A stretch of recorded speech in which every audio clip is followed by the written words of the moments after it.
Bapak Ibu dan juga audiens dimanapun berada, dan khususnya yang telah bergabung di Zoom, sekali lagi kami ingatkan bahwa acara ini juga dapat disaksikan melalui YouTube account dari KIB atau Komite Independen Batak, bisa ada live di YouTube. Baik, selanjutnya kita akan mendengarkan pemaparan materi yang ketiga, yaitu dari Bapak Irjen Pol Detrandus RZ Pancaputra Simanjuntak MSI, Kapolda Sumatera Utara, dengan materi makna perjuangan Raja Sisingamangaraja ke-12 dalam sudut pandang penegakan hukum saat ini. Kepada Bapak Kapolda Sumut, kami persilakan.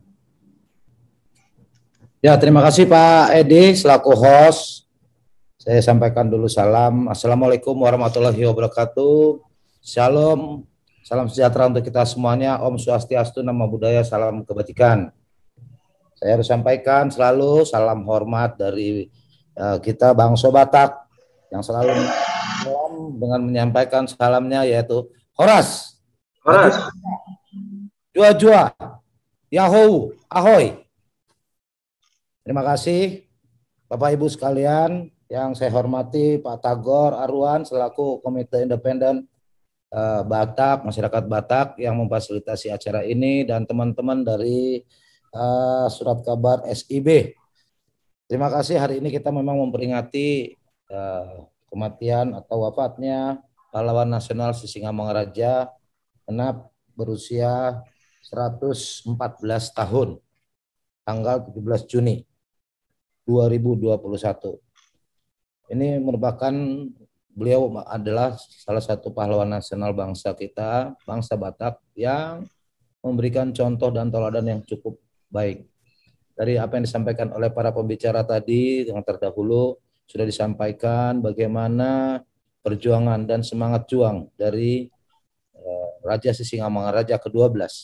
Kalau tadi Pak Edi sampaikan dan juga Pak Polsan Situmorang dari Kodam 1 Bukit Barisan menyampaikan 30 tahun Pak Raja Sisingamangaraja berjuang memimpin perjuangan di tanah Batak ini untuk mempertahankan tanah Batak ini dari upaya bangsa penjajah yang ingin menguasai tanah Batak. Kalau saya tidak salah membaca, beliau pada saat diangkat menjadi seorang pemimpin antara umur 29 sampai dengan 33 tahun dan mangkat pada umur 62 tahun. Bapak Ibu sekalian, teman-teman seluruhnya, Raja Sisingamangaraja sebagai sosok pahlawan memang patut untuk dicontoh. Kalau kita melihat tantangan tugas bangsa dan negara saat ini, masyarakat kita, salah satu hal yang sering mendapat perhatian dan mendapat kritikan dari masyarakat adalah dari aspek penegakan hukum. Padahal kalau kita ketahui bersama, hukum itu dibentuk, hukum dibuat adalah untuk membuat ketentraman dan ketertiban masyarakat. Dalam kenyataannya, banyak dalam pelaksanaan di lapangan, banyak penegakan hukum yang sangat menciderai atau tidak memenuhi apa yang diharapkan dari penegakan hukum itu sendiri. Hukum seringkali dianggap tidak menunjukkan rasa keadilan masyarakat. Hukum juga tidak memenuhi apa yang diharapkan dari tujuan hukum itu, yaitu adanya kepastian hukum. Dan terkadang hukum, penegakan hukum yang dilakukan tidak menunjukkan kemanfaatannya. Saya sedikit mengajak Bapak Ibu semuanya melihat hasil survei Litbang Kompas yang diterbitkan tanggal 4 Mei beberapa saat yang lalu terkait dengan penegakan hukum, hasil survei terkait dengan penegakan hukum di masa pemerintahan Joko Widodo. Di sana digambarkan pergerakan atau tingkat kepercayaan kepuasan publik terhadap penegakan hukum memang masih belum sesuai dengan apa yang diharapkan, sebagaimana tadi kami sampaikan bahwa hukum itu diharapkan dapat memberikan rasa keadilan, dapat memberikan kemanfaatan dan kepastian hukum. Masyarakat dari hasil survei Litbang Kompas menunjukkan, menyampaikan bahwa dari survei itu tingkat kepuasan masyarakat di bulan April terhadap penegakan hukum itu masih mencapai 65,5%.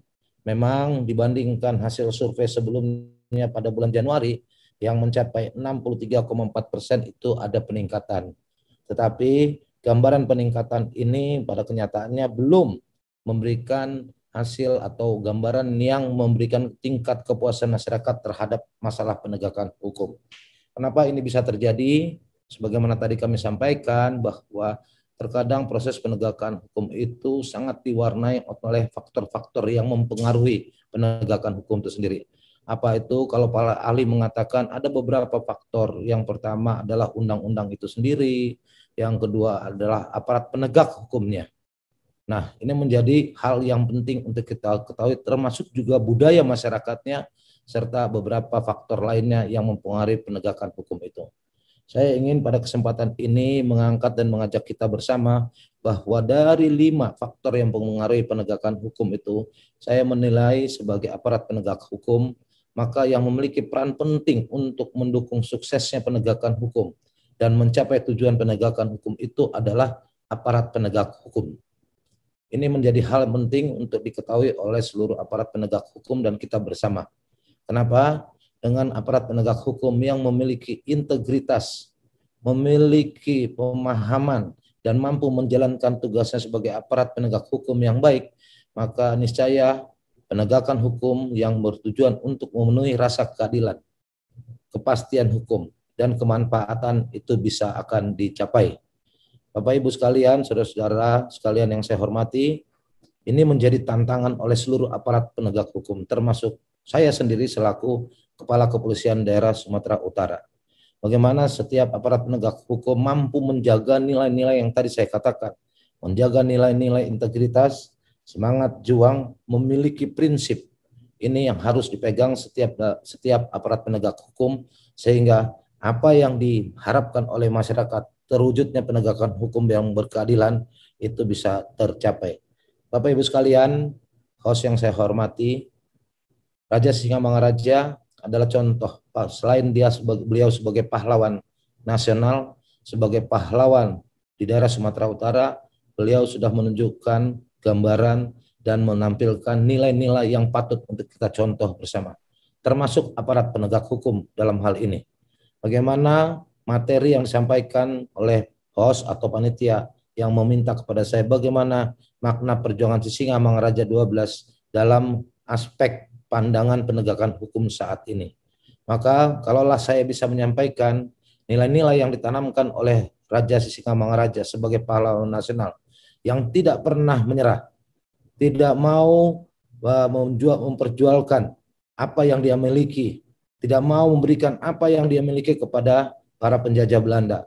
Ini menjadi contoh yang patut untuk kita teladani bersama. Integritas, semangat juang oleh beliau.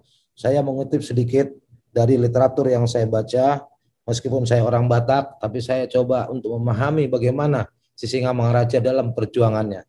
Satu hal yang saya baca dari literatur bahwa Sisingamangaraja ke-12 dikenal sebagai pemimpin Parimanuk Nasopahabati. Artinya adalah raja yang tidak mencari kekayaan semata.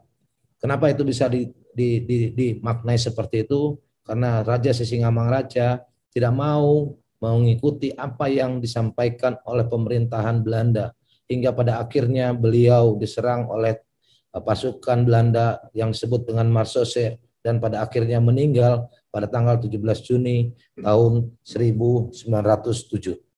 Selain beliau adalah pahlawan yang menunjukkan, menampilkan bagaimana dia tidak sekedar hanya mencari kekayaan, maka Sisingamangaraja juga menampilkan pahlawan yang memahami, mampu memberikan apa yang diinginkan oleh masyarakat pada saat itu. Saya membaca dari literatur disebutkan, dikasih istilah dalam bahasa Batak. Mohon maaf kalau saya salah-salah sedikit membacanya, Pak Edi, bahwa Sisingamangaraja dikenal sebagai Parade Aik Tunamawas. Artinya beliau memberikan air secercah air untuk orang-orang yang haus. Haus akan apa? Kalau kita kaitkan dengan materi atau topik yang diminta oleh host kepada saya, haus akan mencari keadilan. Masyarakat kita membutuhkan aparat penegak hukum, hukum yang mampu memberikan, menyiram rasa dahaga masyarakat untuk terwujudnya keadilan dan tujuan penegakan hukum sebagaimana yang diharapkan masyarakat. Untuk itu, pada kesempatan ini, maka kalau saya kembali kepada apa yang diminta oleh panitia, bagaimana makna perjuangan Sisingamaraja ke-12 dalam sudut pandang penegakan hukum saat ini, tidak lain saya mengajak Bapak Ibu sekalian, baik untuk saya dan kepada seluruh aparat penegak hukum yang bekerja untuk mewujudkan tegaknya supremasi hukum adalah mari kita contoh bersama nilai-nilai perjuangan yang dilakukan oleh Raja Sisingamangaraja ke-12. Integritas, semangat untuk berkorban, dan mampu memahami apa yang diinginkan masyarakat adalah nilai-nilai yang patut untuk kita pelihara seterusnya dalam rangka penegakan hukum di Indonesia. Sehingga tujuan penegakan hukum, kemanfaatan, terwujudnya rasa keadilan masyarakat itu akan tercapai. Demikian mungkin Pak Edi sebagai masukan dan tanggapan saya, materi saya. Mudah-mudahan nilai-nilai apa yang sudah tadi saya sampaikan ditampilkan oleh Raja Singamaraja ke-12 ini benar-benar bisa kita ikuti dan kita contoh. Selamat memperingati hari kematian atau meninggalnya Raja Singamangaraja ke-12. Maju terus bangsa Batak. Horas. Ya, baik. Terima kasih kami ucapkan kepada Bapak Kapolda Sumut, Bapak Irjen Pol Dr. Andus RZ Pancaputra Simanjuntak MSI.